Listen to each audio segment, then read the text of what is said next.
Close. Welcome, Keith, to the Hey. party. Hi, Keith. Thanks for having me. So we're here again after a little bit of a hiatus. We've a lot of craziness going on in the world and in our lives, but we're back, and we have a guest. We have Keith Cotter-Reilly, who some stuff came up, like it feels like ages ago at this point, but some stuff came up about wrestling, and we had talked about potentially getting Keith on a long time ago, and then just people, when we were talking about who would be great to have on the show, we brought Keith's name up a few times. Heck yeah.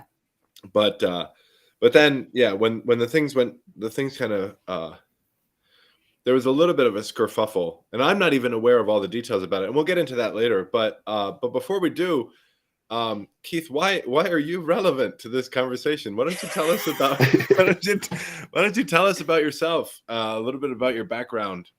Sure. I mean, on the wrestling side, I've been wrestling since I was 18. It's been too long now. I'm in my early 40s now, so I don't even want to think about that.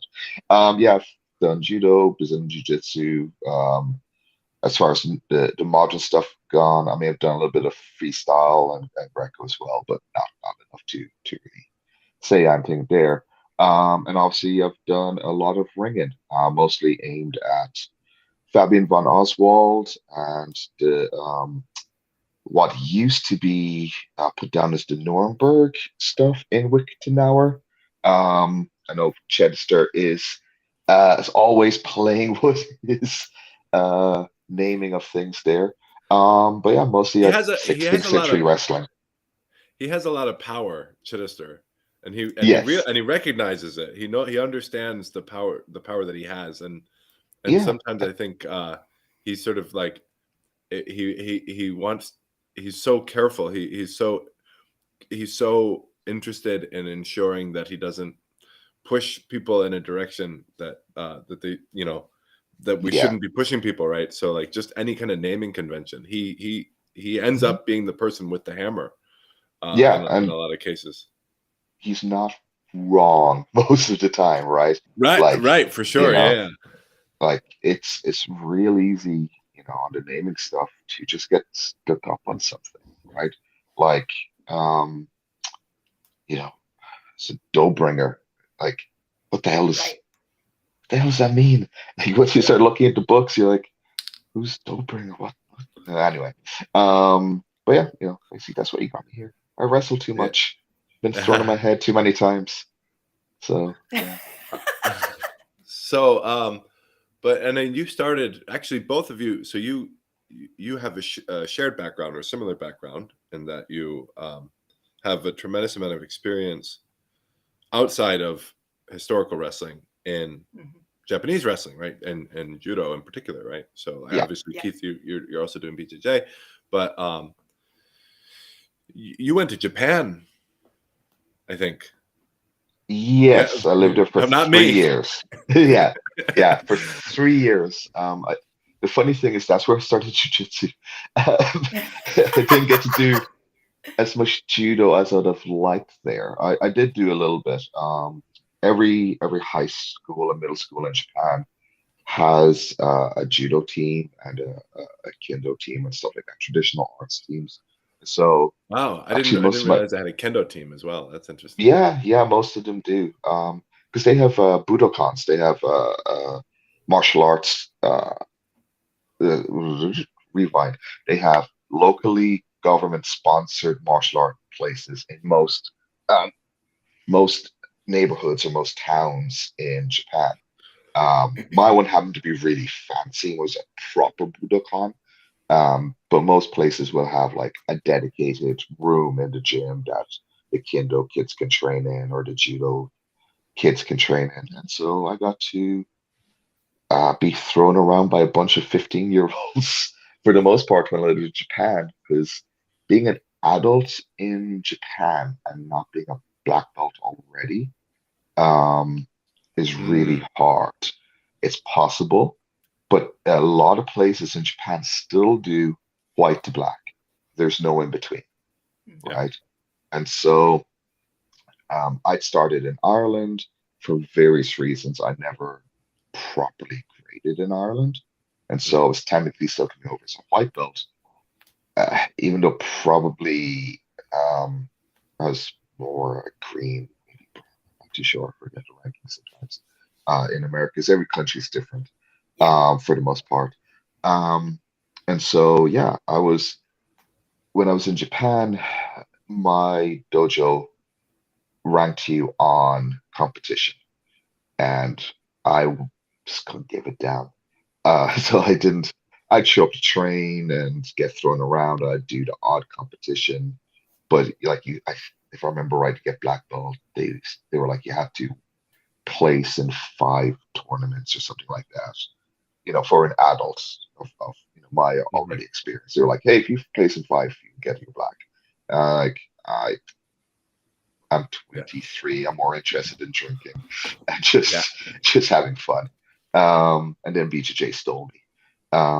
So yeah, but it was a good experience. Like it's always fun getting to do wrestling of any type with people who live and breathe it, even if it's not like their careers, right?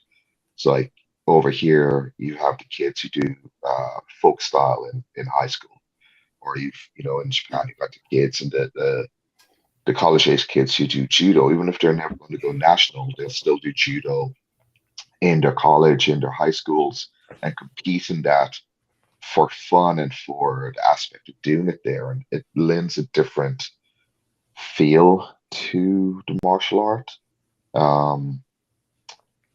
Sometimes good, sometimes not good. But yeah.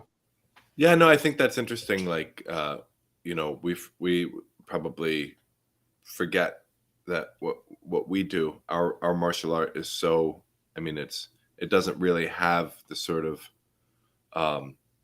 several generations of being a lot, like, and we do have our generations the way that we conceive of them, but not like people. We're only now starting to have people who've grown up doing this, right? Like at this point. Yeah. And even then, properly? Question mark. Yeah, right. Exactly. They have like in Japan or in folk style here in America, like they have a tradition of bringing kids up. Like they actually have a tradition of bringing kids up in the tradition, right? Yeah. Like you look at some even 6, 7-year-olds, doing folk style over here, or judo in Japan or in Korea or in Mongolia. Those 3 countries have probably the strongest traditions I can think of right now for judo. They're badass kids. Like you'll see videos every year from folk style competitions over here of kids just doing stuff at 7. You're like, I can't do that at 27. Like, what the hell are you doing? And it's just that institutional knowledge of how to train a kid, and having then the amount of kids who want to do it, or you'll always find that stud who's he or she's able to just kick ass and do really well, and then you hope that they don't burn out. But that's another story. Jesse, did you your history in judo, did you have a kids class, or was there a kids group and an adult group that you trained with, and how did you intermingle? Did you get to see some of that? Yeah, I mean, my club was really small. I mean, Topeka, Kansas, right? But so we just had a mixed group. So, if a 6-year-old rolled up, they just went in with all of us, and, us smaller people would get paired with the 6-year-old. So that's pretty great. But it was great, right? Because I mean, boy, oh boy, let me tell you what, that kid sticks around 2 years. They've been practicing on adult-sized bodies. When they meet another kid, like they just plow through them, Yeah. So did you learn anything about teaching or training martial arts and kids in that experience? Like how did you get to, what were there insights that you sort of like discovered, or? Boy, that's hard to say. Like I said, because, maybe our class would be 12 people total, and maybe 2 of them are kids. Maybe there's a 14-year-old and a 6-year-old, right? Right. So it was just a really mixed group. Also, we would go up into like the 70s, right? So, sure, right. That's yeah. something. That's the funny thing about judo. I was actually talking with Tommy about this a couple of days, or maybe I was talking with someone about this the other day. But like, judo is funny. Like in wrestling in America, you can't wrestle after you're 25. I mean, you can, but you can't really. It's very hard. You have to figure something else out, basically. A lot of guys would just go into BJJ or something, something where you don't have to be competitive, right? There's not a large wrestling scene for people who are interested in just pursuing it as a practice, rather than pursuing it as a competitive sport that they want to be, a competitor and dominant in. And I think actually, yeah, I remember now, it was a friend of mine came down from River Falls, Wisconsin, up by Twin Cities, and he mentioned that he had a rest. So there's a guy that he trains with, or that he's starting to train with, that's a wrestler, and he's an adult, he's in his 40s, and he's trying to figure out a way to make an adult wrestling program. So that's really exciting for them, right? Yeah. But that's what we were talking about. And then we were talking about, like, in judo, you got guys that are 85, right? Like I like, everywhere. That's just the norm, right? That's like, if you go into any judo club, you can count on somebody looking as though, like, I don't want to be training with that guy because I feel like I'm going to break them. Right. Yeah. Right? Yeah. Well, I mean, I used to laugh that, or joke around with everybody that, like, in judo, you didn't count age, you counted how many digits you had to tape. That's funny. That's funny. Were there a lot of sort of, I mean, I hate to use the term, but elderly folks in Japan where you were training? Yes, but they sort of came in, put their gi on, and stood by the sidelines. But they were also like, they were the fountain of knowledge, right? Yeah. Like, Yeah. some of them were there out of a sense of obligation, because speaking Japan, there's a lot of obligation when it comes to social stuff. Um, and some of them were active. I mean, most of them weren't the instructors. The instructors are more, my age, in the 40s to 50s to 60s. Yeah. But yeah, like, and the same, I did a little bit karate while I was there as well. It's my other sport was karate at the time. And yeah, they'd show up, and a lot of it would be, if they were going to give you advice, it was always on the more traditional side, right? Like, Taitoshi is a huge trigger point in judo of how do you stand for Taitoshi?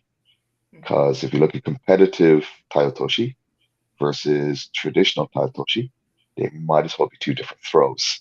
And so it was always interesting getting the old folks' point of view of being like, hey, this is how we would do it back in the day.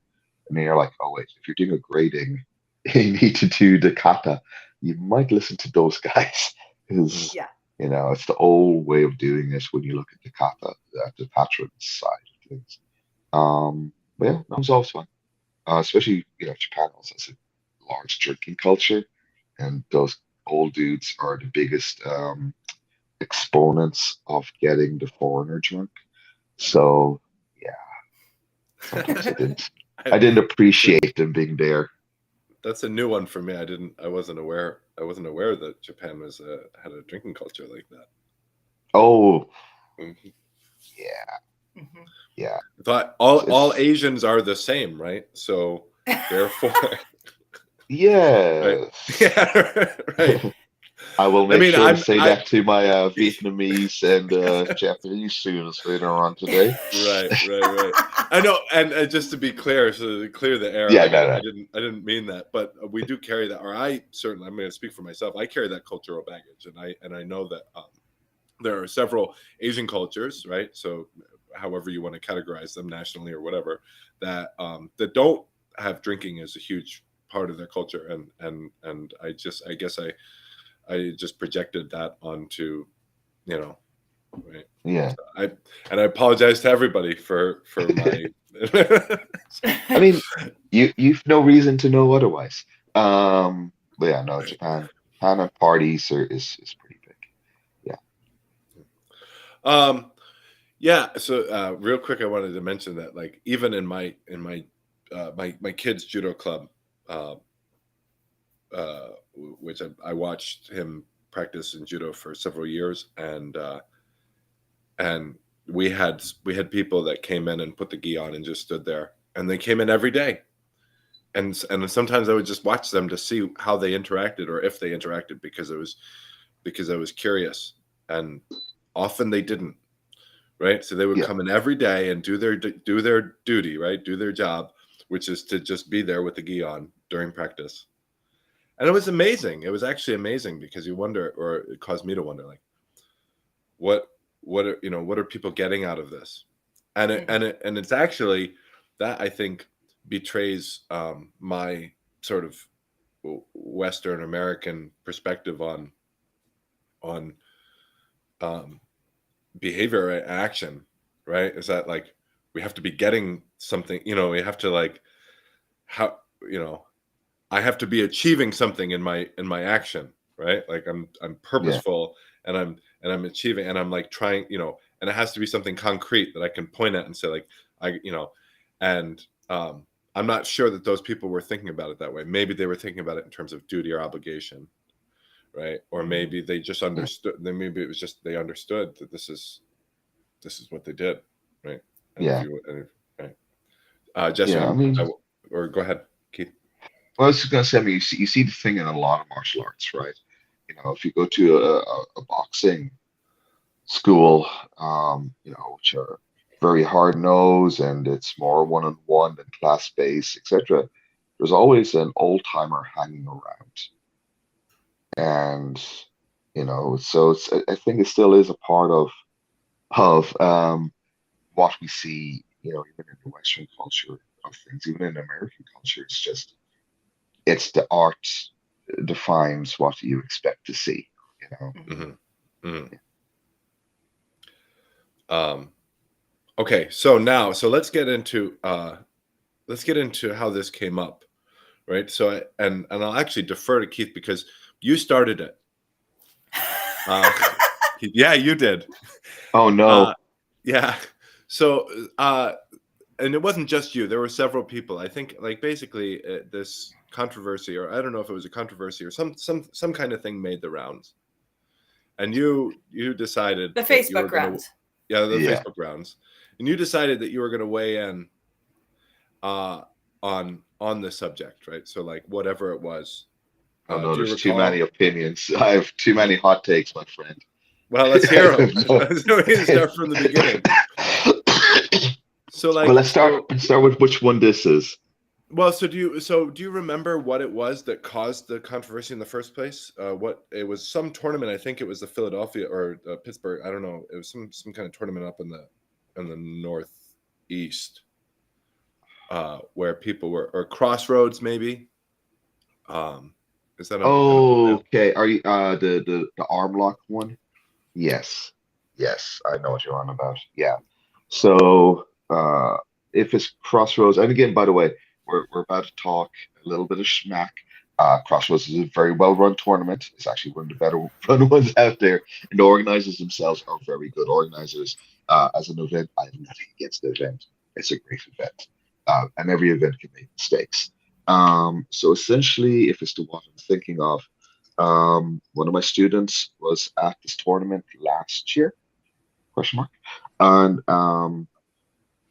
her opponent ended up putting her into um, armbar which would have led to a bad break if it had been fully completed and if she had not rolled out. And I'm forgetting the judo term for it right now. Wakikatame is what's coming to my mind, but I know that's wrong. It's the standing armbar where you then slip your leg in front to finish the armbar as they fall. And this is a technique we see everywhere. Most standing wrestling has a variant of this technique. And the issue at Crossroads was that's illegal, just straight up, because it was going into an arm lock. Most historical fencing tournaments will not allow arm locks of any type because of obvious reasons, and so my student felt it coming on and rolled out of the technique so that, basically just went with it so they couldn't get hurt. Which also would have been an illegal thing in the tournament because throws were not allowed there.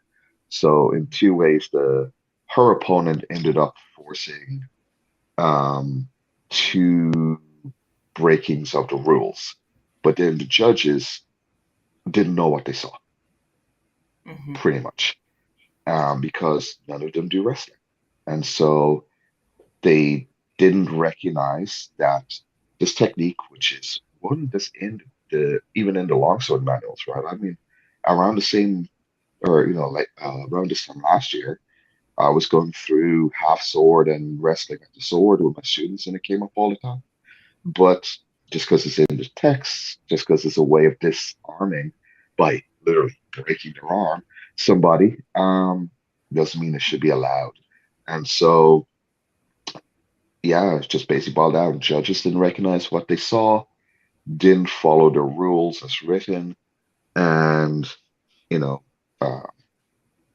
that's where the because I come to it last year when it happened, and then something came up and again, and so I think it was me being obtuse, basically saying, hey, if your judges don't know what something is, maybe don't allow it, and then maybe if it looks even close to what it is, you think it is, maybe you should penalize it. Yeah, because we have a big blind spot in our knowledge of what happens when people come together.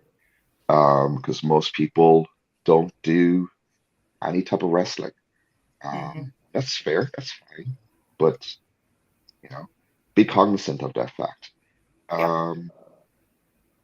And if it's in your rules, use the rules as written.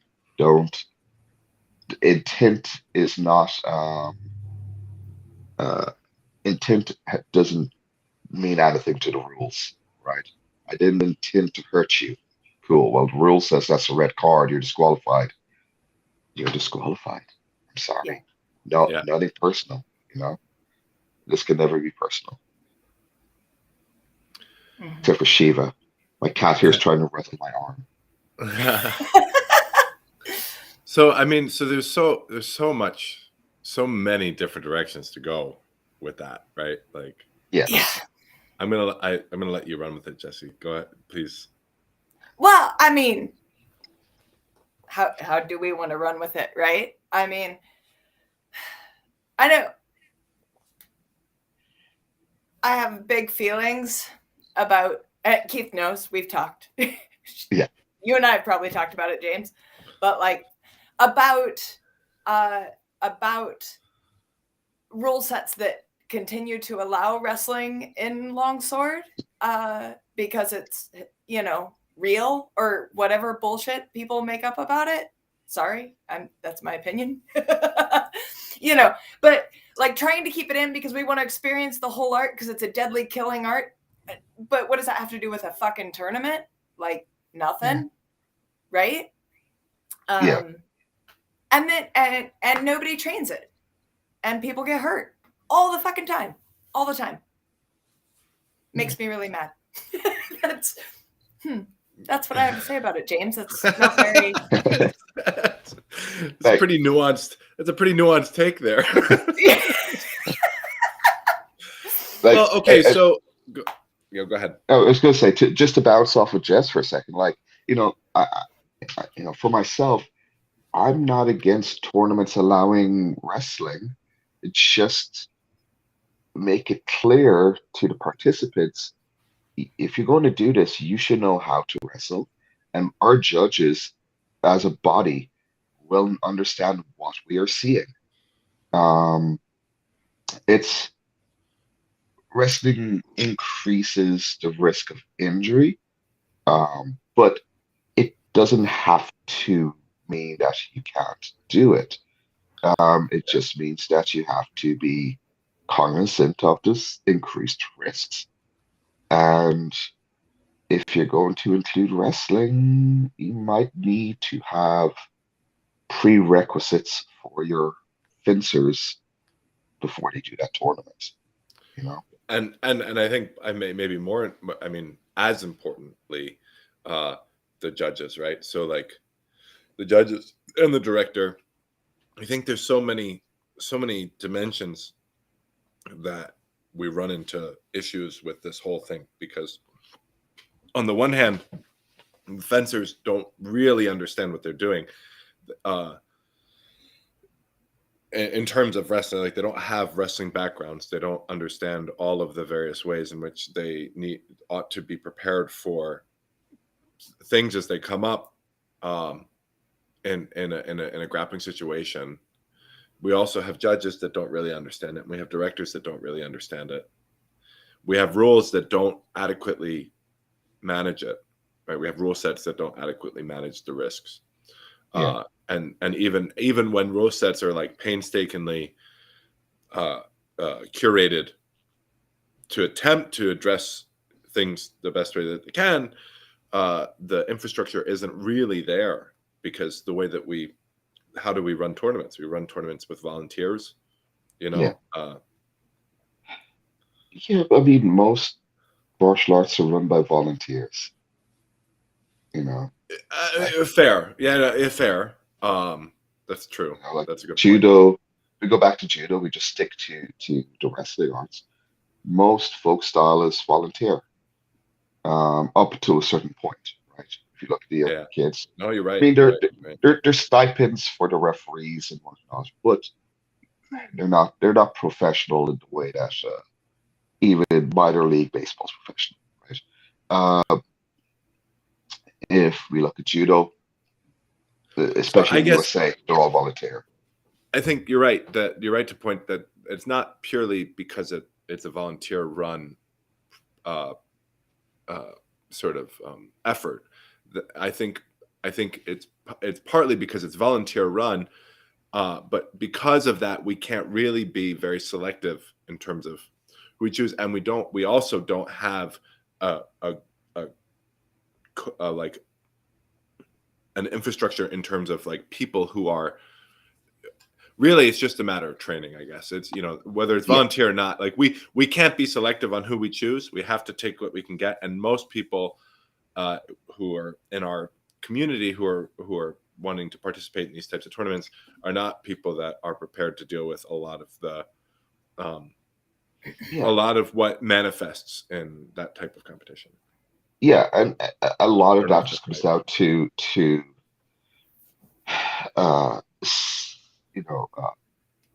competitive body size, right? Like, if you look at other arts, you tend to see a lot of people end up being judges, either because they want to be involved with the art, but they never want to really compete themselves, so they'll end up being referees, judges, whatever. Or they age out, especially in wrestling and other martial arts. You get to your 40s and you don't want to compete every other month. Your body just can't take it, for one thing, and your life won't allow it for another thing. And so you're like, okay, I'm a black belt. I've been doing this shit forever. What can I do? Oh, I could be a judge. Mm-hmm. But now you have 20 years of experience behind you to put towards being a judge. That's a lot different than we have, right? Like, James, I can never remember when you started HEMA, but like Jess, you've been doing this for what, 20-ish 20 years now, years, 20 years. right? Yeah. I'm at about 12, 13. Mhm. And like, you know, who's before us, right? You're Right. like Jess's cohort is really small. My cohort Yeah. is a little Like bit bigger. exceedingly small, exceedingly small. So like Yeah. in the hundreds altogether. If oh yeah. Yeah, and of those people who started did, how many are still around? That's Not just what I many, mean, right? Or right? how what Yeah. would you say? Yeah. Like, so and then you look at my cohort where really we're the log points cohort, shall we say, right? Competitively wise, right? I started competing when log point blew up. And a lot of people who started back in 2011, I think was the first log point. There's not many of us left, you know. And in other arts, however many say log point did was 60, 70 people, I don't know. You know, you could multiply that by 10 for an equivalent tournament in BJJ. And Yeah. so cool. We have a similar drop off in numbers in that 10 years, 12 years. And from the BJJ side, you're still left with like 100, and they all want to judge now. You Yeah. got a good background, a good ability to pool of people to pull from. For us, So we're left with 10 by we're the math, 10, right? and we're the ones running the tournaments. We're the ones Like, running the tournaments. Right. yeah, Right.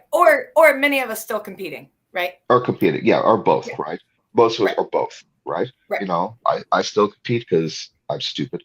But yeah, like, if we look at Surfo, I have to pull triple duty at Surfo. I'm IT, I'm the head organizer, and I'm the head director. Um, I wish it wasn't that way. I want to do one role, but Yeah. it's the same in most tournaments, right? Like Salt Lake Open this past weekend. I think it was Jordan Hickley's running it. I'm sure he was doing similar triple, quadruple roll stuff. Yeah. We just have to. Yeah.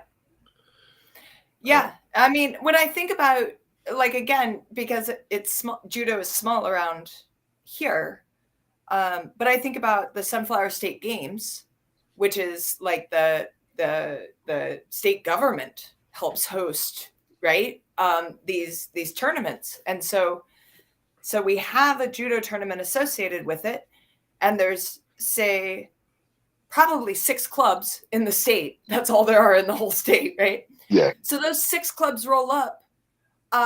None of the club leaders or top people compete, because the point is for the new people to get the opportunity. So all of the top people, though they're competition age or competition ability for that level, right? I mean, it's Yeah. not Olympic. All sit it out and make sure it happens and are all judging, right? Yeah. But when you go to a HEMA tournament, if you have a big name competitor there, normally they aren't sitting it out, right? Yeah. They're there to win. So I mean, that's why a lot of these tournaments are founded, right? Like by a lot of people who want the opportunity to compete. They don't want to have to travel so far. We need a tournament here, and the perspective is like, we need a tournament here because I want to be able to compete without all of the burdens of et cetera, et cetera. But then, of course, that turns into, if we need a tournament, I need to be the one to create it. That means I need to be the one to run it, which means I'll never get an opportunity to compete in it, right? And yeah. Sorry, I'm moving around. The sun decided to move out behind a cloud, and it's now blinding me completely. But yeah, no, it's and we're just small, and we're getting there. In theory, we've been saying that for 10 years now. But when it comes, if we go back onto the topic of wrestling, the issue is just there is so much in even one thing we do for everyone to try to learn, right? Yeah. So if we look at longsword, which is the main controversy, normally Yes. when it comes to wrestling, it doesn't matter if you're an Italian, or if you do Fiore, Bolognese, Vadi, it doesn't matter, right? Or if you're on the German side of things. If you're on the English side of things, you're a saint and a scholar. But like, German, you need to learn how to fight from long. You need to learn how to fight from the middle. You need to learn how to fight from up close. And that's just using the sword, not wrestling, just using the sword. You need to learn how to use the sword in two hands, one hand, and short sword, half sword, whatever you want to call it. We're now 6 things you need to learn how to do. Um, you need to learn how to wrestle at the body, but not go for the throat, just the controls of the arms. That needs to be done with both your hands and with the sword. So that Yeah. was 8 things. Then we need to start worrying about how to throw somebody. 9, 10, because it's what's your hands, with the sword. Depending if some systems are a little lack of that. Meyer does, both, right? It throws you with the sword, will throw you with your hands. And now, those might not be a lot of techniques in there, but I'm at 10 and I can keep going, Oh yeah. at stuff you need to learn. Right. And so, when you look at the wrestling at the body, be it sword or hands, at the control at the body, sword or hands, which as a module mindset and actually as a period mindset, they viewed as the same thing, right? At least for Myers, I'd love it. It's running in. What have you done when you both did this? That's the minor part, right? Like there's 3 books in Meyer. And Meyer has some of the most amount of wrestling for a long sword, period. And I think last time I counted was like between 20 and 30 techniques, which is a lot of techniques. But in Yeah. his 3 books are this thick. That's all in just using the sword itself. Yeah. The one thing I wanted to talk about was with regards to like why it's so important to us culturally to allow for wrestling, right? Like that's a big,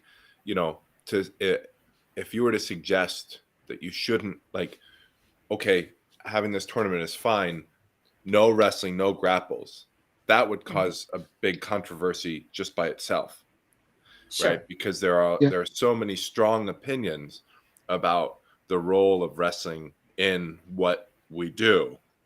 And I wanted to talk about that because I like what was the role of wrestling in what we do? What was the role of this wrestling for them? What should it be for us? Is there room for exploring various modes of integrating it or not into our practice? So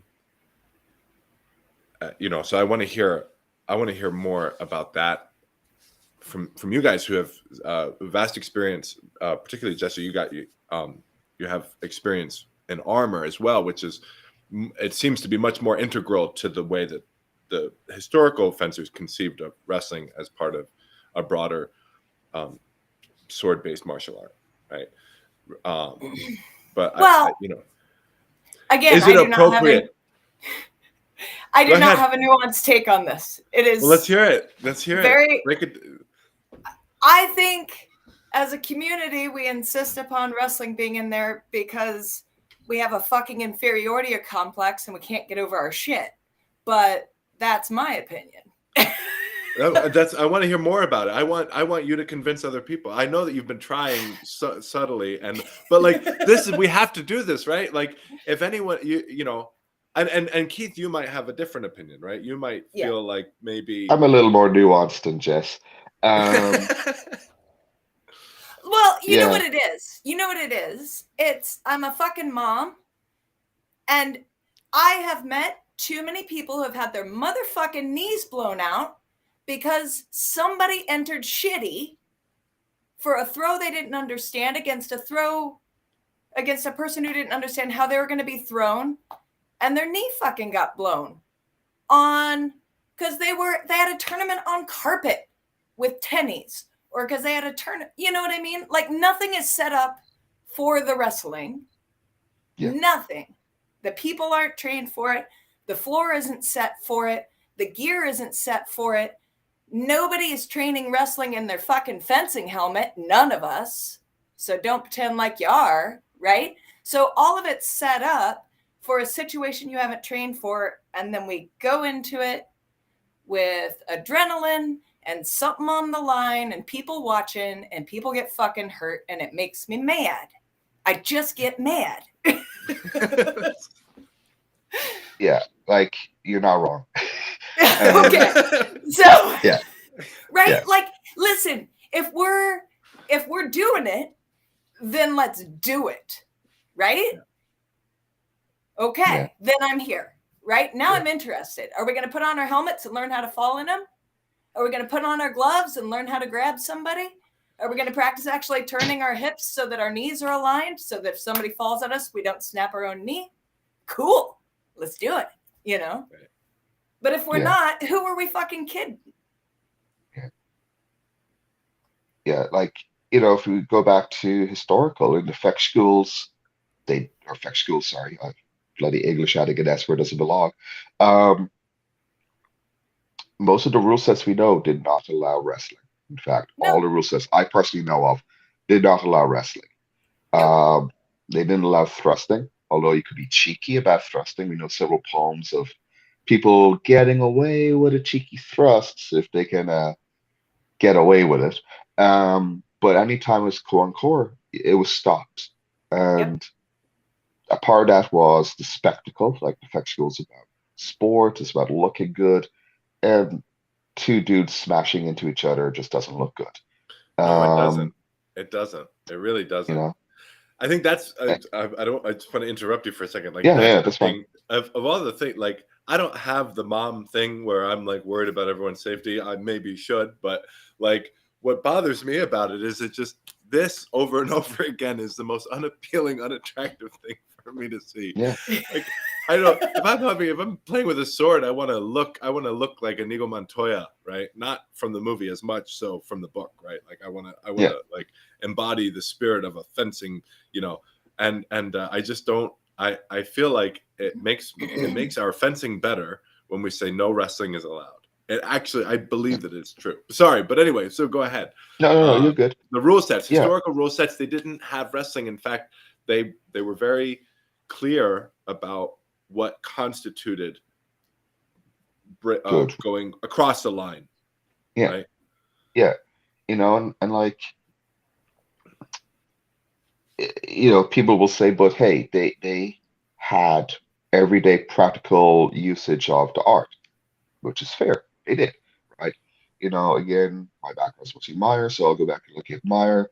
Like his throws that he does in the longsword tend to be pretty devastating if done on period ground, right? I blast W onto cobble road. You're probably not getting up again. I hip toss you over my shoulder onto, you know, compacted grass. You're probably not getting up again. I place the edge of my sword against your throat as I kick your leg from underneath you. Right? So yeah, they probably had a different view of why we wrestled, or just go for the control, like the times he strips the sword and disarms you. That's all stuff we don't see allowed in the fech school, because I mean, anytime I'm going for a disarm, I'm probably trying really hard, not to hurt you, B, to make this as clean as I possibly can. Because if I'm disarming you, I probably don't want to hurt you, right? But if you're trying that in the fech school, that's boring. That doesn't look cool. Like, right? But then on the flip side, today, modern times, we have different views of what we want to see. Some people want it to feel more real. And if we look at Swordfish back at his heyday, right, with especially with the polls would show up every year, there'd be a big throw, right? You know, like Yada, I can't never pronounce his last name, so I'll try. The Eidsifer blacksmith. Jan, like he was infamous for going for hip tosses and stuff like that. So he did them really well, but he succeeded how often, and they had pretty good mats. I've wrestled, or I've wrestled on those mats, and I've Yeah. fenced on those mats. They're great Me for too. wrestling. They suck for fencing. But they were nice and safe. I never felt. I mean, I don't think I ever wrestled at the sword on those mats. But whenever I wrestled, they are perfect mats. I love wrestling. Mhm. But then we look at, say, our equivalent, Long Point. Long Point had wrestling mats, but they were only used for wrestling. They weren't used for fencing. Mhm. And, I've slipped and fallen on that floor we used to be at, and even with all of our gear on, it's not nice. It's not comfy. And if you know how to fall, someone throws you on the floor and you got your gear on, it's okay. If you don't know how to fall, maybe not. But also, then we come down to why even get there? For most people, most newbies, my take is for a lot of people who are new, who are of a certain size, wrestling becomes their default way of not having defense. Yeah. And that was never what it was about. And as you go through the capable fencers, you look at people like Tim Hall, if you look at David Rao, myself, some others like Jake Norwood, who's not a bad wrestler. He could wrestle with the sword pretty fucking well. You know what we're not known for? Wrestling. At the sword. Yeah, Mm. exactly. Once you put a sword in our hands, the last thing we want to do is wrestle. Same. Yeah. People are always surprised I don't try to wrestle them when we're fencing, right? I don't know. No thanks. I mean, so, but to be clear though, armored combat would be a different case altogether, right? So like, yes, because armored combat is essentially my understanding is that it is essentially wrestling, right? But yeah, because of armor. right. Yeah. Right, exactly. There's not as much. You don't have as many options otherwise, right? So, right. Well, and we were at an armored event together, James, and I taught a class on falling in armor, and how many people showed up? Right. Yeah. Right. I could take a guess. We're gonna relive that. We're gonna relive that every It was less than this, Keith. Less than this number. Well, let's do a corollary, right? So, 2019 Long Point? You were there, James, when I did the How to Fall class, or was it 27? I think it was 27. I think it was 20. Was it 2017? I can't remember. But I mean, we had an equal amount of not many people. Yeah. Right. Or maybe we did. No, maybe it was. I don't know. Anyway, I can't remember. But either which way, we got all these people saying, "Hey, I want to learn how to fall," and when I applied to teach, I was asked, "Hey, do you mind teaching how to fall, how to do break falls?" I was like, "Cool, of course." And then there was like 8 people. Yeah. Out of an event with 200 odd people, and these classes weren't held during competition time. It was one of the times when there was no competition. And I don't remember what the other class in the room was, but it was it was just a basic, how do you XYZ in body or whatever. I'm just throwing stuff out there, right? Hey, it's a fun class which nobody will take away because nobody did what they were teaching. Yeah. It's like it is what it is.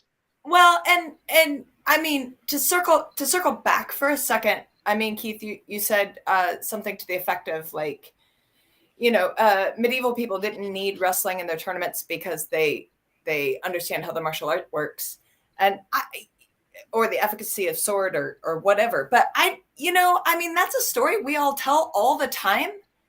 I'm not sure I fucking buy it. I don't either. Right? Because like, what the hell is like random cobbler in Nuremberg know about like murdering with swords? Right? Nothing. But he's at the factual, Yeah. So it looks better. Yeah. Like, It may what's well. the sorry? What's that, James? I was just Well, I was just gonna say it may well be that wrestling wasn't allowed at the Fexual because it was stupid and they didn't want people to get hurt. it could be Possibility. high possibility, right? Because Go ahead.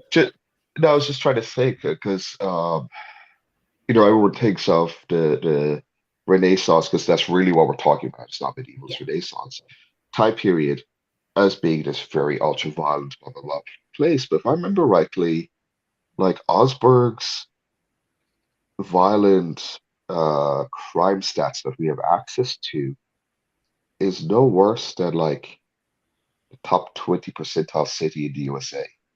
Right. Like if I remember right, I think St. Louis unfortunately is still the #1 most dangerous city in the USA, and that's worse than most German-speaking cities in the time period. Mm.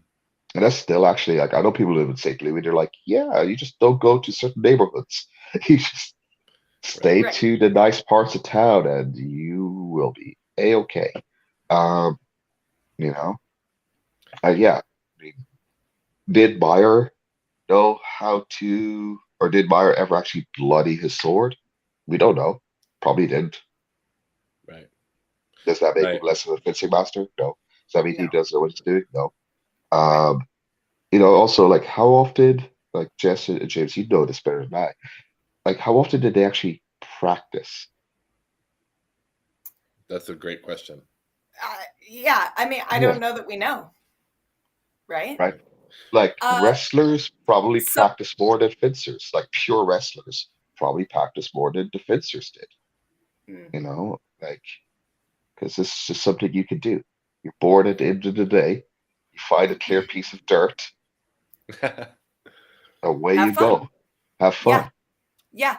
Well, and I mean, even then, right? We run into the same things when we're thinking about a Ringen tournament or a historical wrestling tournament, right? That we have the same controversy over whether or not all medieval techniques should be like, should we be allowing arm bars, right? No, we know they probably weren't in their competitions either. Sillies. Yeah, I mean, we know for like at least with Fabian von Oswald, we know for sure that it probably wasn't allowed. He taught a few, right? Yeah. But then again, people go, "Hey, he taught these arm bars." But if you look at like folk style, like I can never get the phrasing properly, but aren't you allowed to do stuff to discomfort but not to pain? Yeah. Right. So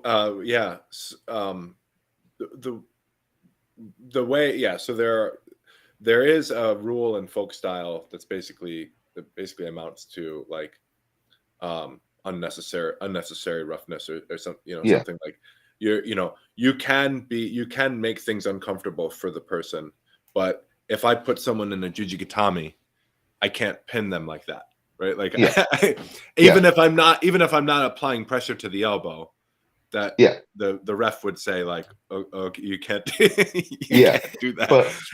But like if you put somebody in chicken wing, I think. Actually, chicken wing would be a bad example because you actually do get called for that. But so for instance, you do now? Okay. If I have someone in a let's say like an overwrap grip or some kind of overhook, right, where I'm applying Americana pressure, but it's standing, right? So it's standing Americana pressure, and if I get outside position with that leg, I can bring them down as a matter of a takedown, right? But what I can't do is wrench it and tear their shoulder. Right? So that's kind of what we're looking at. Yeah, and so like that's my point. Like if you look at Fabian Oswald, he's got one or two stuff where it is like chicken wing-esque. But we don't know. Was he looking to permanently damage? Or is that just something he's doing to hold you there because you're uncomfortable and you will do whatever you want him to do to relieve that pressure, right? Because you could do both of them. Yeah. Right. Well, it's like for certain of the I don't know what you would properly term it in Judo or BJJ anymore. I don't remember. But if you're throwing somebody back with this kind of a situation, right? Yeah. I remember teaching it kind of how it comes up in Messer at some international event. And one of the other instructors came over and was like, hey, you know, that would be a lot more effective and like more likely to break them if you didn't step behind their foot. And I was like, yeah, but every time it shows up or is depicted in medieval art, you step behind their foot. But you want You're them on the taking the ground. pressure. Right. You're taking pressure Exactly. off, but it's so that you can bring them down. Right. Right. Yeah. Exactly. Yeah. And you know, and in that regard, like that's how you're able to use, basically you can take a joint and wrestling systems that are practiced today for sport. The idea is, unless it's a submission grappling system where you're meant to hold them in place, you're meant to hold their body in place so that you can continue applying pressure to whatever you're locking to potentially break, right? And so then you get a tap. But if it's a pure wrestling system, right, then the idea is you take the joint to its full range of motion, and then any more pressure you apply, you get to move their body, right? So you know, and so the idea is always to move their body, right? Yeah. And so you take the joint to that range of motion so that you can, not you take it to the range of motion so that you can take it past that range of motion and end up breaking it, right? Yeah. Right. Yeah, and like if we go back to, you know, like should arm locks or whatever be allowed, all the ones we see in the historical wrestling corpus, ignoring I'm forgetting the Dutch dude from the 17th century, Peter Nicholas, yeah. Peter Nicholas, ignoring him because he's obviously self-defense, right? There's a lot in there. He's selling it as self-defense, right? Yes. Sure. Hey, I'm a bar owner. I get in trouble. I'm going to kick your knife out of your hand, whatever, right? When we look at the earlier stuff, most of the joint manipulation is from stabbing. And if we do want to be destructive with that, there's no way to tap out. Right. Right? That's like, exactly. This is why wakigatame is not not allowed.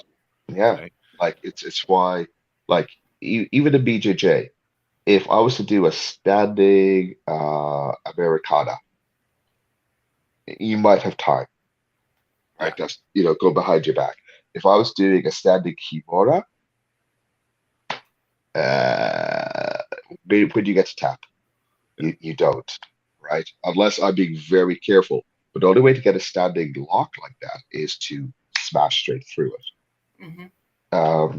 Exactly. You know, if you actually want to submit someone, then I mean, you're not going to do it standing, right? Because the whole principle of BJJ, right, is the idea that that you're trying to take a joint, you're trying to apply pressure to it, but you have to control their body in a way that they can't manipulate themselves out of it, right? So like that's, you know, it's a control position. Any joint lock is a control position. So just getting a joint lock by itself without doing something to control the body, right, is not a way that you can submit someone. Now, it is a way that you can immobilize them, maim them, break them, right? But that's a different sport. And nobody plays that game because no one wants to get their arms broken. And, you know. Like I don't know a lot about catch wrestling, but I do know it's like the principles like flip to jiu-jitsu. It's look for the break or whatever before position. But like even there, you don't see them doing destructive standing techniques a lot.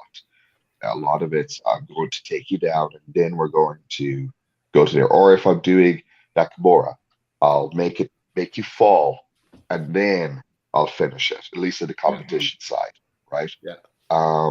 You know, the only places I ever see it really being done is Japanese MMA. Yeah, I was going to say, not even American MMA. And actually, you have the background to be able to answer this. I've wondered for a long time because you never do see these sort of really explosive, sort of arm lock situations standing. That is it just because the rule sets don't allow it, or is it because it's frowned upon? It's just but they don't even try for. You know, they don't even try for. There are moments where they might have a lock that they could try for to break. that there's a few reasons why. One is knowledge, right? They're not taught. If you look at the backgrounds of most people, the average the average MMA guy has wrestling, like folk, freestyle, Greco, whatever, and BJJ or sambo or catch. None of those really do standing locks like this. And then also, it's just you got two sweaty, really athletic dudes going. Sure. Like why would I fuck with trying to do a wakigatame unless I'm, Aoki, Senja Aoki, who just practiced that for 20 years in a row. Or I could grab your arm for a 2-on-1 Russian, go for a single leg, take you down, and then get you pinned against the cage and go from there. It's a lot safer to do. Like one of the bad breaks we know of is from Shinja Yoki in forgetting the name of the organization right now. I don't know. It looked like it was Pride. It was like it was a boxing ring, right? It was some kind of it's I am ashamed I can't remember. It's one of the oldest MMA organizations, and they do stuff really, really well there. But yeah, like he just caught a guy in a in the position, overhook, saw that the kid didn't know what the hell was happening, and went from there. Yeah. So I want to get back to fencing. So I think my view. I'll share my view. You guys have been forward with yours. I don't think that HEMA tournament. I'm going to draw some ire here, but I don't think the HEMA tournaments are the appropriate place to essentially learn how to wrestle at the sword. I think that there's a home. There could potentially be a future, but I just can't imagine a circumstance right now where I would want to advocate a tournament that makes it a point to say that, like, no, we want to incorporate wrestling because it's a part of this broader art that we're conceiving of in our tournament context.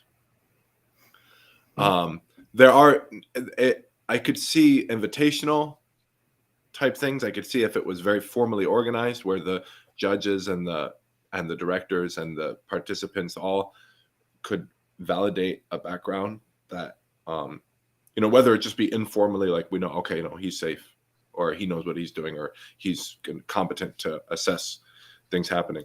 I could see that type of sporting environment. Actually, something interesting. So in BJJ, we have this, right? So, and I bet you in Judo they have, and in fact, I know in Judo they have this too, for at least the kids versus the adults. Some things aren't allowed, right? So in BJJ, heel hooks aren't allowed until, I think now it's brown belt. Up until a few years ago, it was black belt, and even a few years before that, it just wasn't allowed. Period. In Judo, I think certain what throws aren't allowed for youngsters. I never did kids, so I don't know. But there are some for sure that wouldn't be allowed. Anything that probably has a high potential of head going first probably isn't allowed. Yeah. So huge over the shoulder stuff probably isn't allowed for the little ones. Once you get to like 10 or 12, pretty much everything's fine. Sure. But like, I don't think it's. So, one of the problems is that we're not allowed to have ways of assessing someone's competency and demonstrating that through like a rank or some kind of achieved status, right? In our culture, in the HEMA culture, we don't have a way of saying that person is a black belt, he's competent to do a heel hook or whatever.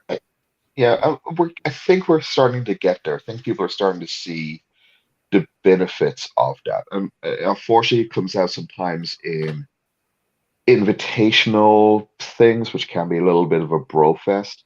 As in, I know you, therefore you're okay, right? Which, we're at a stage where that might be the only way to do it. But calling back to Long Point, like Long Point had your Tier A, Tier B in 2017. That's a whole nother podcast to talk about. I think personally it was a great idea because it set up, it was like saying, you know, hey, you had to perform to a certain level to get into Tier A. And past 3 years, did you hit these milestones? If you did, you're Tier A. If you didn't, you're Tier B. Now, did that mean there were some really good fencers who were stuck down to Tier B because of the tournaments they went to? Yeah, but that happens there all the time, right?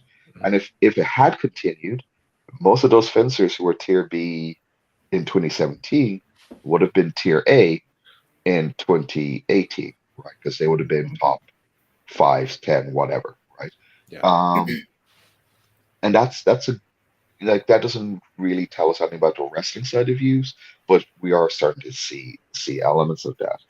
And that's not a bad way of doing it. And I really wish I could remember that stupid Japanese organization, and another organization, because they do something similar. I've said this before. It's like in that organization, everyone starts off at rank D, maybe E, I can't remember.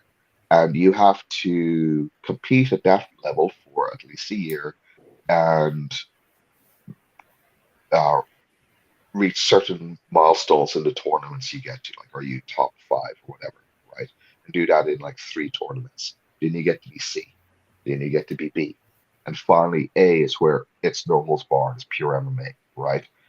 B might as well be pure MMA, but they still have some restrictions on the ground. And so as you rise up, as you begin, it's literally kickboxing or wrestling. Yeah. The twain don't meet, right? You can do both in the same match, but if somebody falls down, then you're not allowed to punch anymore. It's pure catch, pure BJJ. And then as you get to C, you're allowed to do striking to the body, I think it is, when you enter the ground. And when you get to B, most things are allowed. Some of the more dangerous things aren't allowed. And then you get to A, it's just MMA, right? That's not a bad way of trying to do this stuff, right? Is if you come in doing your beginner tournament, all you're allowed to do is, stuff not core and core. When you get to the open tournament or whatever you want to call it, Tier B, whatever the crap, right? Then core and core is allowed, but it's really restricted, right? Maybe a hand push, maybe a pommel, whatever. It's only when you get to Tier A that you're allowed to do wrestling at the sword. But there's now also, you've been doing this for several years, there's also an expectation that by the time you get to A, you need to know how to wrestle because it's going to be a part of what you see. And if you don't know how to wrestle, then you'll never get to A, right? You should stay down at B. And that's right.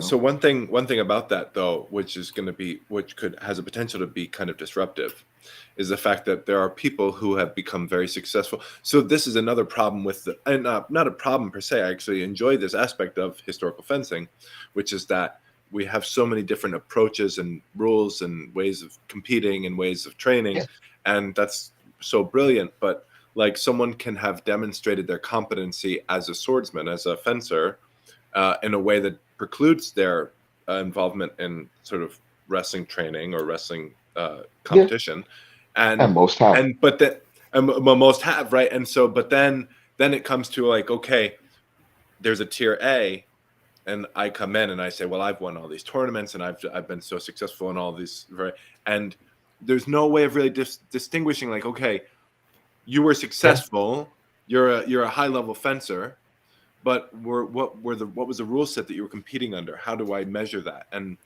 it's so complicated. I mean, that's totally true. But it's an option, right? And like, because you can then set expectations. You're like, hey, if you're going to be coming in and you're meant to be fencing fencers at the same level, at the very least, you should be able to show competency in how to fall, right? What in MMA used to be called counter wrestlers. Like kickboxers who weren't really good at wrestling, weren't really good at BJJ, but knew enough to stifle stuff, right? That might be a way of looking at it. We're never going to get a huge wrestling emphasis because most people don't know how to wrestle. And those who don't know how to teach it. and that's not a bad thing. Their fault. It's just most people don't know how to teach wrestling. Most people don't even really And know how those to people teach who do fencing. are, and those Yeah, people who do are focused on wrestling, right? So those people yeah, go to these various other arts and make their life about that. yeah. And it's Mhm. hard. It's hard to do that, right? Like it's sort of the many struggles. I mean, especially Yeah, as you I start mean, aging up. You know? yeah, so many like top level fencers. I'm not going to put anybody on the spot against their without their permission, but like many people I have talked to that win lots of competitions. When I ask them about wrestling, they say, "I'm here for swords. I don't want to fucking wrestle." Right? Yeah, Cool. Right? yeah, So why are we insisting upon leaving it in? yeah. Right. You know, and like as you said, James, like we have so many different rules. It doesn't have to be in every rule set. Like, I mean, That was your I point that actually, you made on Facebook, yeah, right? Like yeah, you can have tournament if we're gonna have wrestling, then or you can have a tournament without wrestling. yeah. And I mean, I Surfa doesn't do it, and I'm arguably, we had one of the largest pure wrestling tournaments. Well, when I had access to the mats, Yeah. um, and we had our last one, 2019. We had 30 odd wrestlers in different weight groups. Right, Mm-hmm. is arguably the largest in the country for that year, which is cool and sad. If you think Yeah. about it, we can only get about 40-ish at most. I can't remember exactly, but it was between 30 and 40 wrestlers. It's not a lot of wrestlers. Most of them didn't do historical wrestling. They sneezed at a picture and then went to wrestling. Um, and it's like, so you one know, yeah, final thought I want to ask is when it comes to the role of wrestling in your broader practice, in your personal sense of what it is you do, right? Where do you how do you feel about it? Do you feel like it's integral? Do you feel like for yourselves? I mean, obviously, we're all three of us wrestlers here. The wrestling is important to us, but yeah. to what degree is wrestling important to us because we want to have a complete or some semblance of a complete martial art or martial practice or whatever? Um, uh, is it appropriate to like um, as a historical fencer? Is it okay uh, to not pursue competency in wrestling? Like, where do we come down on that?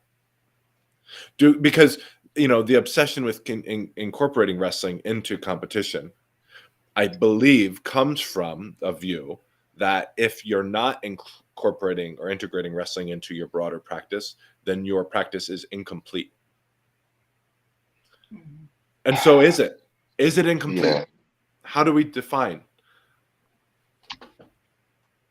I personally tend to, whatever I'm teaching, go off of how much wrestling's in the source. So, um, Meyer shows a lot of wrestling and finds it important. I also tend to tell people um, that their practice needs to be bifurcated. I will often say in class, this is for the martial arts, not the sport, right? Mhm. So, like when we were we did some Linglisser short sword stuff in November last year. This is always, November, people start not showing up to class. And so, we just did a short sword, half sword, whatever you call it, for the month. There's a lot of stuff in there that will just, even in armor, will break people. And so it's been a lot of my class saying, hey, we're learning this because it's in the source, but this is the martial art. This is something you do for completion, not ever do I want to see you use it, even in free fencing, because you're going to rip somebody's shoulder out if they start resisting you. And that's okay if I'm trying to capture you on the battlefield in 1500. That's not okay if we're just doing shits and giggles in a fencing sally in 2022, you know? Right. Um, so yeah, I teach all the throws we see in Meyer. I teach all the grapples we see in Meyer. But it's again, do I expect mastery of them from my students? I really don't. It's completion. This is a martial art, right? If you go back to judo, there's 100 odd throws in judo. Most good judoka only know 10 really, really well, another 10 sort of well, and then the rest they can do.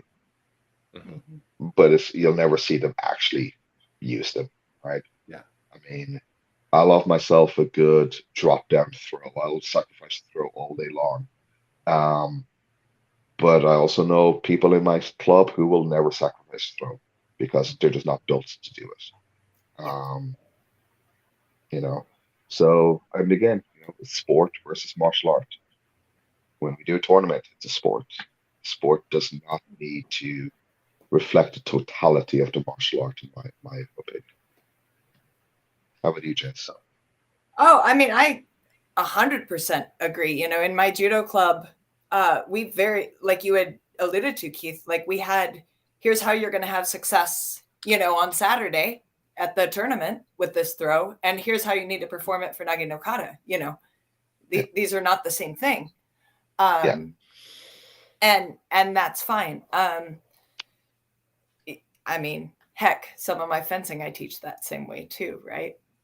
Yeah. You're not going to have success with it unless you pop them on a piece of their, plastic that's going to make some noise. So let's make sure we can hit that, right? Yeah. So yeah, I'm not fussed one bit about that. I mean, it doesn't bother me. But yeah, but more to your question, yeah, I mean, wrestling is the foundation of the art. It's the thing we can all do without, it doesn't matter how poor you are, you can show up to my club and wrestle. You don't have to buy any equipment. I don't have to take a fee from you. We can do it, right? It doesn't matter what size you are, it doesn't matter anything, we can do it, right? And we can explore all of these principles. This is something we can do if you're handicapped. This is something we can do, yeah. Whereas fencing, maybe isn't as inclusive. So for me, it's important for a lot of reasons beyond just the pure martial art piece of it, as far as, inclusivity to the people that walk into my club. But yeah, I mean, come on, wrestling's where it's at. Yeah, well, I mean, it's fueling. Come on. so it's funny because it's funny because what I don't hear, what I haven't heard from either of you, summarize or paraphrase what you've said here, which is, Keith, you're saying completeness is defined, the boundaries of the thing are defined by the source material, right? That's how I determine what I regard as sort of a complete expression of this thing that I'm doing, which I think is wonderful and beautiful, exactly perfect. And what you're saying is that completeness is about, completeness is even bigger than martial, or even bigger than the martial versus sword distinction, versus sport distinction, which is that completeness is about concepts, and it's about community, and it's about, right? So and what I haven't heard is that you need to learn how to wrestle because you need to know how to defend yourself against the guy who right, which is which is awesome, right? Because, or at least for me, because that seems to be where everyone is coming from, is particularly those who are most interested in integrating wrestling into their club culture, their tournament culture. It's we need to wrestle because what if there's a guy and he's wrestling? You have to be able to in what fairy tale world are you ever going to encounter this mythical person that's gonna that you're sword fighting with him and you get close enough where he's gonna grapple you and you have to grapple him? It's only, our environments are contrived. There is no real. Go ahead.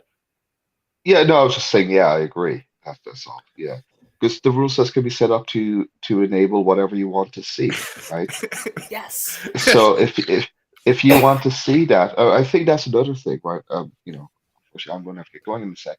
But another thing we see is, some clubs don't read the rules, and so they will tell their people to go to a tournament that they may not be ready for.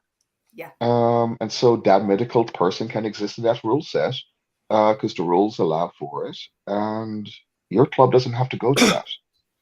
That's right? something that's worth its own podcast too, which is this idea, like, what planet are we on where it's the norm to like enter into a competition, to sign up for a competition where you have no sense of what the rules are? Oh, well, Right? again, like, how are you going to properly test yourself in a real world environment if you can predict what's going to happen? Right. Which is so Jesus. bonkers. It's such a bizarre perspective. Can you imagine, like, in submission grappling, Keith, like someone's going to go to EBI or something? They just don't even know what no one would ever do that. It would, No. it would, Like there's still jiu-jitsu clubs out there that do not teach leg locks, right? Right. They've got some old school black belt who's like, I will never teach you how to do a heel hook. It's blah blah blah blah. And then of course you got all the young brown belts and black belts going, show you on the side. But yeah. like that coach for the most part would never allow you go to any tournament that did, right? They'd know it's like this tournament allows leg locks. Guess what? You guys don't do that part of the tournament. Right. You will lose. You will get hurt. Right. Don't do it. Like, everyone knows, and it's just an unspoken expectation that like before you get into this, before you get yourself into something, like, and as a coach, it's my responsibility, like, to protect you from because when you're brand new, you don't know anything, right? You don't know anything. You just, and so if you say like, oh yeah, I want to do the no-gi, it's like, whoa, hold on, we haven't done any no-gi. You don't understand. You can't just do no-gi if you're coming Rules from are laxer now. Yeah. You could do a lot more no-gi. So anyway, I think we'll leave it there. As you're saying, you have to go, Keith, but like, and we, unfortunately there is no answer, right? It's just, no, it's just as sad. It's like, I'm not against wrestling in tournaments. I just need the participants to know what they're getting into. I need the judges to be capable of judging what they're seeing in front of them. And I also like that my hot take is tournaments with wrestling probably should be the minority, not the majority. And when I say wrestling, I don't mean smashing core and core. Like you can do your pommel strikes, you can do your arm shoves, you can do your wrap ups like a boxer just to get called halt, right? Yeah. I mean takedowns. I mean picking somebody up and putting them down. And any rule set that half-asses that, because there's a few rule sets that's like if you pick them up, and like, why? Don't either do one or the other. Don't try to half-ass it, right? Like surfbow, we don't allow throws, but we allow you to do pommel strikes. We allow you, as long as they're safe, of course. We allow you to wrap arms, get at control, right? Because it naturally happens, but you don't need to go for the throw every time, y'all. We don't need to ape swordfish and long point, like we don't have the mats, we don't have the experience. So, Yeah. I'll talk forever. That's it. That's the title of our show. We don't have the mats, we don't have the experience. We got it. Yeah. So I hope people, anyone tuning in, wasn't tuning in to hear the people, 3 people who are working as hard as all 3 of us to promote wrestling in HEMA, coming to the conclusion that it has that it's basically not appropriate. But that's kind of where we're at, and so we'll leave it there. Thanks, Keith. It was great to see you. Thank you. Yeah, likewise. And look forward to getting you on here again, and we can talk about other things that maybe are not so weighty. Yeah. I mean, like rule sets. Okay, bye, guys. Right. Bye. Do the thing.